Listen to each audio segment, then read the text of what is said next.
नमस्कार दोस्तों, आज तिरुवनंतपुरम के ग्रीनफील्ड इंटरनेशनल स्टेडियम में सीरीज का 5वां और अंतिम टी20 मुकाबला एक ऐसे रोमांचक मोड़ पर शुरू हुआ जहां पूरा केरल क्रिकेट के जुनून में डूबा हुआ था।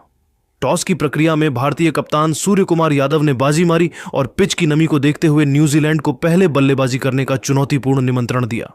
तिरुवनंतपुरम के ग्रीनफील्ड इंटरनेशनल स्टेडियम की ताजा और ठंडी समुद्री हवाओं के बीच न्यूजीलैंड की ओर से डेवन कॉनवे और टिम सीफर्ट की अनुभवी सलामी जोड़ी एक बार फिर भारतीय गेंदबाजों की परीक्षा लेने के लिए मैदान पर उतरी, जहां भारतीय तेज गेंदबाजी के अगुआ जसप्रीत बुमराह पहले ओवर में अपनी सटीक लाइन और लेंथ के साथ गेंदबाजी करने के लिए मोर्चे पर आए। बुमराह ने अपनी पहली ही गेंद से न्यूजीलैंड के बल्लेबाजों पर मनोवैज्ञानिक दबाव बनाना शुरू कर दिया और अपनी खतरनाक यॉर्कर गेंदों से कीवी सलामी जोड़ी के होश उड़ा दिए, जिससे पहले ओवर में रन बनाना न्यूजीलैंड के लिए एक बड़ी चुनौती बन गया था। न्यूजीलैंड की टीम संभलने का प्रयास कर रही थी, लेकिन भारत को पहली बड़ी सफलता चौथे ओवर में मिली, जब बाएं हाथ के तेज गेंदबाज अर्शदीप सिंह चौथे ओवर में दोबारा अपना दूसरा स्पेल डालने के लिए गेंदबाजी करने के लिए आए। अर्शदीप ने अपनी जादुई स्विंग का प्रदर्शन करते हुए डेवन कॉनवे को लगातार बीट किया और अंततः एक बाहर की ओर निकलती गेंद पर उन्हें शॉट खेलने के लिए मजबूर किया,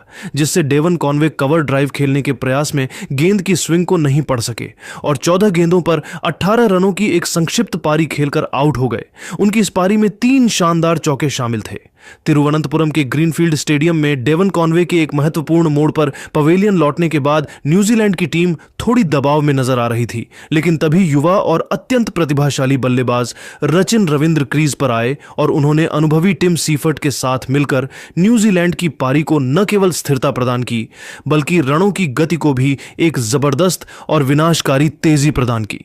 इन दोनों बल्लेबाजों ने भारतीय तेज गेंदबाजों की गति और उछाल का बखूबी फायदा उठाते हुए मैदान के चारों ओर कई जोखिम भरे और साहसी शॉट्स खेले, जिससे भारतीय कप्तान सूर्य कुमार यादव पूरी तरह से रक्षात्मक मुद्रा में आ गए और उन्होंने मजबूर होकर अपने मुख्य स्पिन आक्रमण को मोर्चे पर लगाने का फैसला किया।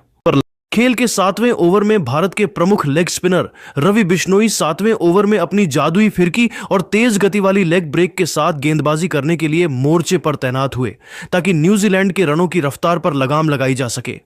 टिम सीफर्ट आज विशाखापत्तनम में मिली पिछली विफलता को पूरी तरह से भुलाकर एक बहुत ही आक्रामक और निडर मूड में नजर आ रहे थे और उन्होंने रवि बिश्नोई का स्वागत बहुत ही बेरहमी से किया। सीफर्ट ने बिश्नोई की पहली और चौथी गेंद की लंबाई को बहुत ही फुर्ती से भांप लिया और उन पर 2 लगातार गगनचुंबी छक्के जड़कर पूरे स्टेडियम को कीवी प्रशंसकों के शोर से भर दिया, जिससे भारतीय टीम एक बार फिर बैकफुट पर नजर आने लगी थी। न्यूजीलैंड का स्कोरबोर्ड अब बहुत ही तेजी से भाग रहा था और ऐसा लग रहा था कि वे आज एक अभेद्य स्कोर खड्डी हाचा करेंगे।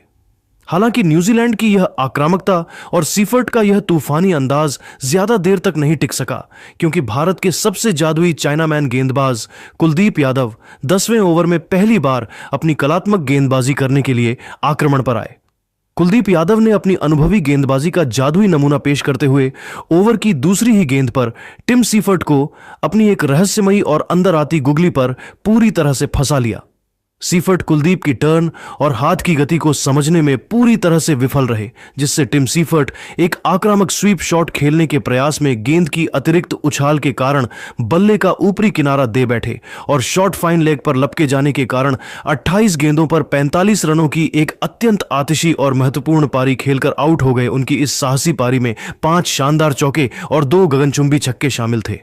कुलदीप यादव के इस विकेट ने मैच में भारत की वापसी कराई और कीवी टीम के मध्य क्रम पर दबाव एक बार फिर से बढ़ा दिया, क्योंकि न्यूजीलैंड का सबसे सेट बल्लेबाज अब पवेलियन की राह पकड़ चुका था।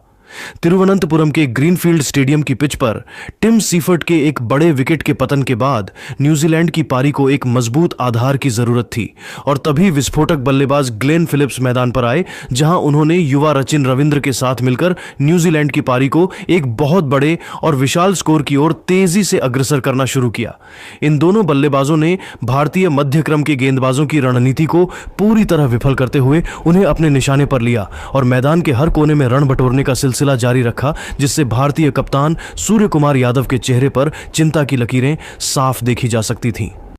विशेष रूप से खेल के 15वें ओवर में जब अनुभवी ऑलराउंडर हार्दिक पांड्या 15वें ओवर में अपनी तेज मध्यम गति की गेंदबाजी करने के लिए मोर्चे पर आए तो कीवी बल्लेबाजों ने उनके विरुद्ध रौद्र रूप अपना लिया और उस ओवर में 15 रन बटोरकर न्यूजीलैंड के कुल स्कोर को 140 रनों के पार पहुंचा दिया, जिससे मैच अब पूरी तरह से न्यूजीलैंड के नियंत्रण में नजर आने लगा था। रचिन रविंद्र आज अपनी विश्व स्तरीय क्लास और कलात्मक बल्लेबाजी का बेहतरीन प्रदर्शन कर रहे थे, जहां उन्होंने भारतीय स्पिनरों और तेज गेंदबाजों के खिलाफ मैदान के चारों ओर कुछ अत्यंत दर्शनीय और जोखिम भरे शॉट्स खेले। रचिन रविंद्र ने अपनी इस साहसी बल्लेबाजी के दम पर मात्र 30 गेंदों पर अपना एक और शानदार और जिम्मेदाराना अर्धशतक पूरा किया और यह सुनिश्चित किया कि न्यूजीलैंड की रनों की रफ्तार में जरा भी कमी ना आए। रचिन के इस अर्धशतक ने न्यूजीलैंड के डगआउट में बैठे खिलाड़ियों के आत्मविश्वास को 7वें आसमान पर पहुंचा दिया था, क्योंकि न्यूजीलैंड अब एक ऐसे स्कोर की ओर बढ़ रहा था जिसे हासिल करना भारत के लिए एक हिमालय जैसी चुनौती होने वाली थी।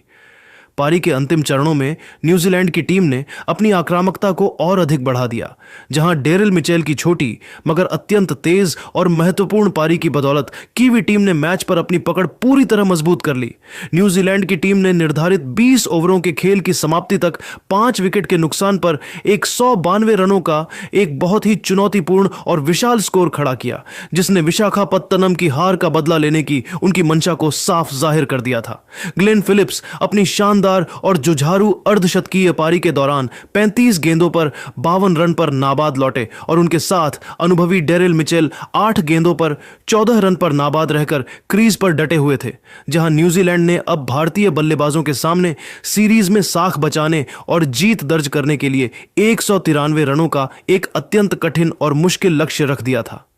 पूरा स्टेडियम अब इस बात का इंतजार कर रहा था कि क्या भारतीय बल्लेबाज इस विशाल लक्ष्य का पीछा कर पाएंगे या न्यूजीलैंड के गेंदबाज इस मैच को जीतकर सीरीज को एक रोमांचक मोड़ पर ले जाएंगे। तिरुवनंतपुरम के ग्रीनफील्ड स्टेडियम की पिच पर जब 193 रनों के इस कठिन और हिमालय जैसे लक्ष्य का पीछा करने भारतीय टीम मैदान पर उतरी तो पूरे स्टेडियम में दर्शकों का उत्साह चरम पर था। लेकिन भारत की शुरुआत एक बार फिर उम्मीद के मुताबिक नहीं रही और शुरुआती ओवरों में ही टीम इंडिया लड़खड़ाती हुई नजर आई। न्यूजीलैंड के अनुभवी तेज गेंदबाज मैट हेनरी दूसरे ओवर में अपनी सटीक लाइन और लेंथ के साथ गेंदबाजी करने के लिए मोर्चे पर आए और उन्होंने अपनी तीसरी ही गेंद पर अभिषेक शर्मा को पूरी तरह से गति और उछाल से मात दे दी, जिससे अभिषेक शर्मा एक गैर जिम्मेदाराना पुल शॉट खेलने के प्रयास में गेंद की रफ्तार को भांप नहीं सके और 6 गेंदों पर मात्र 4 रन बनाकर मिड विकेट पर कैच आउट हो गए।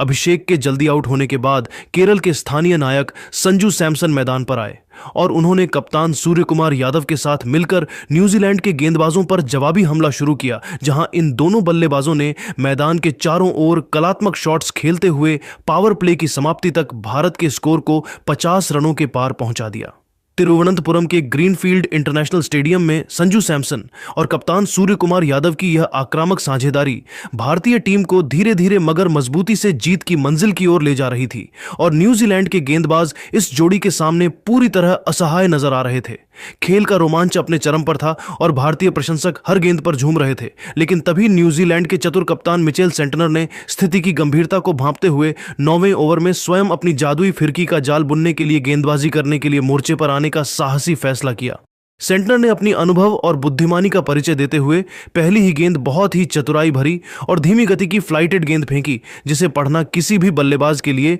एक कठिन चुनौती थी। संजू सैमसन, जो आज अपने घरेलू मैदान पर बहुत ही प्रचंड और आत्मविश्वास से भरी लय में दिख रहे थे, उन्होंने मिचेल सेंटनर की उस ललचाती हुई गेंद पर अपने कदमों का आक्रामक इस्तेमाल करके लॉन्ग ऑन के ऊपर से एक बड़ा और गगनचुंबी हवाई शॉट खेलने का प्रयास किया। हालांकि सेंटनर ने हवा में गेंद की गति को बहुत ही खूबसूरती से कम कर दिया था, जिसके कारण संजू सैमसन गेंद की टर्न और उसकी रफ्तार को समझने में पूरी तरह फंस गए और गेंद उनके बल्ले का ऊपरी किनारा लेकर हवा में काफी ऊंची उठ गई। डीप मिड विकेट पर खड़े फील्डर ने कोई गलती नहीं की और एक सुरक्षित कैच लपक लिया, जिससे संजू सैमसन 22 गेंदों पर 36 रनों की एक अत्यंत आतिशी और महत्वपूर्ण पारी खेलकर आउट हो गए। उनकी इस संक्षिप्त मगर प्रभावशाली पारी में 4 शानदार चौके और 2 गगनचुंबी छक्के शामिल थे। संजू सैमसन के आउट होते ही पूरा स्टेडियम एक पल के लिए पूरी तरह खामोश हो गया था, क्योंकि केरल के स्थानीय प्रशंसकों को अपने पसंदीदा हीरो और होम बॉय से आज एक बहुत बड़ी और मैच जिताऊ शतकीय पारी की उम्मीद थी। पूरे मैदान पर सन्नाटा छा गया था, क्योंकि भारत ने अपना एक ऐसा विकेट खो दिया था जो अकेले दम पर न्यूजीलैंड के गेंदबाजों की धज्जियां उड़ा रहा था। मिचेल सेंटनर की इस रणनीतिक सफलता ने न्यूजीलैंड के खेमे में नया उत्साह भर दिया था, क्योंकि उन्हें पता था कि संजू का विकेट इस विशाल लक्ष्य के पीछा करने के दौरान कितना महत्वपूर्ण साबित हो सकता है। भारतीय टीम अब एक बार फिर दबाव में थी और कप्तान सूर्य कुमार यादव को अब क्रीज पर एक नए साथी की तलाश थी जो इस कठिन संघर्ष को जीत में तब्दील कर सके। हालांकि संजू के जाने के बाद कप्तान सूर्य कुमार यादव ने विचलित हुए बिना अपनी कप्तानी पारी को जारी रखा और न्यूजीलैंड के हर गेंदबाज को अपने निशाने पर लेना शुरू कर दिया। सूर्या आज अपने सिग्नेचर शॉट्स खेल रहे थे और उन्होंने विशेष रूप से 12वें ओवर में लेग स्पिनर ईश सोढ़ी 12वें ओवर में गेंदबाजी करने के लिए आए तो उनकी पहली 2 गेंदों पर पीछे की ओर 2 अविश्वसनीय छक्के जड़कर स्टेडियम का माहौल पूरी तरह से बदल दिया। सूर्य कुमार यादव ने अपनी इस आक्रामक बल्लेबाजी के दम पर मात्र 25 गेंदों पर अपना एक और शानदार अर्धशतक पूरा किया और यह सुनिश्चित किया कि भारत रनों की रफ्तार के मामले में न्यूजीलैंड से पीछे न रहे। सूर्या का यह अर्धशतक उस समय आया जब भारत को एक छोर पर मजबूत स्तंभ की जरूरत थी और उन्होंने अपनी इस पारी से न्यूजीलैंड के खेमे में खलबली मचा दी थी, क्योंकि वह अब पूरी तरह से सेट हो चुके थे और मैच को किसी भी पल भारत की ओर मोड़ने की काबिलियत रखते थे। तिरुवनंतपुरम के ग्रीनफील्ड स्टेडियम की पिच पर कप्तान सूर्य कुमार यादव आज न्यूजीलैंड के गेंदबाजों के लिए एक अभेद्य पहेली बने हुए थे और वह अकेले अपने दम पर टीम इंडिया को जीत की दहलीज की ओर ले जाने के इरादे से खेल रहे थे। सूर्या की बल्लेबाजी को देखकर ऐसा लग रहा था कि भारत यह मैच आसानी से जीत लेगा, लेकिन तभी न्यूजीलैंड के चतुर तेज गेंदबाज जैकब डफी 15वें ओवर में अपनी गेंदबाजी का दूसरा और निर्णायक स्पेल डालने के लिए मोर्चे पर दोबारा वापस आए। डफी ने अपनी अनुभव का इस्तेमाल करते हुए सूर्या की आक्रामकता को भांपा और एक अत्यंत धीमी गति की बाउंसर फेंकी, जिस पर सूर्य कुमार यादव पूरी तरह से गच्चा खा गए। सूर्या उस धीमी गेंद पर नियंत्रण नहीं रख सके, जिससे सूर्य कुमार यादव हवाई शॉट खेलने के प्रयास में बाउंड्री पर लपके गए और 34 गेंदों पर 62 रनों की एक बेमिसाल कप्तानी पारी खेलकर आउट हो गए। उनकी इस पारी में 6 कलात्मक चौके और 4 गगनचुंबी छक्के शामिल थे। सूर्या के आउट होते ही पूरा स्टेडियम सन्न रह गया, क्योंकि भारत ने अपना सबसे बड़ा विकेट खो दिया था। सूर्या के पवेलियन लौटने के बाद मैच अब पूरी तरह से अंतिम ओवरों के रोंगटे खड़े कर देने वाले रोमांच पर टिक गया था, जहां जीत और हार के बीच का फासला बहुत कम रह गया था। भारत की स्थिति यहां से नाजुक नजर आ रही थी, क्योंकि अंतिम 12 गेंदों पर जीत के लिए 28 रनों की एक बहुत ही सख्त दरकार थी और क्रीज पर फिनिशर रिंकू सिंह 18 गेंदों पर 25 रन पर नाबाद रहकर विकेट पर संघर्ष कर रहे थे। भारतीय प्रशंसकों की सांसें थमी हुई थीं और जीत के लिए किसी चमत्कार की जरूरत थी। तभी खेल के 19वें ओवर में न्यूजीलैंड के सबसे भरोसेमंद गेंदबाज मैट हेनरी 19वें ओवर में अपनी अंतिम स्पेल की गेंदबाजी करने के लिए मोर्चे पर आए। न्यूजीलैंड को उम्मीद थी कि हेनरी मैच को उनकी मुट्ठी में कर लेंगे, लेकिन उप कप्तान हार्दिक पांड्या के इरादे कुछ और ही थे। हार्दिक पांड्या ने मैट हेनरी का स्वागत करते हुए उनकी पहली 2 गेंदों पर अपनी प्रचंड शक्ति का मुजाहिरा पेश किया और लगातार 2 प्रलयकारी छक्के जड़कर पूरे स्टेडियम को फिर से जोश और शोर से सराबोर कर दिया। इन 2 छक्कों ने मैच का रुख पूरी तरह से भारत की ओर मोड़ दिया था और ऐसा लग रहा था कि हार्दिक आज मैच खत्म करके ही लौटेंगे। हालांकि नियति को कुछ और ही मंजूर था और इसी ओवर की अंतिम गेंद पर हार्दिक पांड्या एक और बड़ा हवाई शॉट खेलने के प्रयास में गेंद की लंबाई को सही से जज नहीं कर सके, जिससे हार्दिक पांड्या 12 गेंदों पर 22 रनों की एक छोटी मगर विस्फोटक पारी खेलकर आउट हो गए। हार्दिक के आउट होने से मैच एक बार फिर अनिश्चितता के मोड़ पर आ खड़ा हुआ था, क्योंकि अब सारी जिम्मेदारी अकेले रिंकू सिंह के कंधों पर आ गई थी और अंतिम ओवर में जीत के लिए कुछ जादुई ओवरों की जरूरत थी। तिरुवनंतपुरम के ग्रीनफील्ड इंटरनेशनल स्टेडियम में तनाव अपने चरम पर था और दर्शकों की धड़कनें साफ सुनी जा सकती थीं, क्योंकि अंतिम ओवर में भारत को ऐतिहासिक जीत दर्ज करने के लिए 12 रनों की कठिन दरकार थी।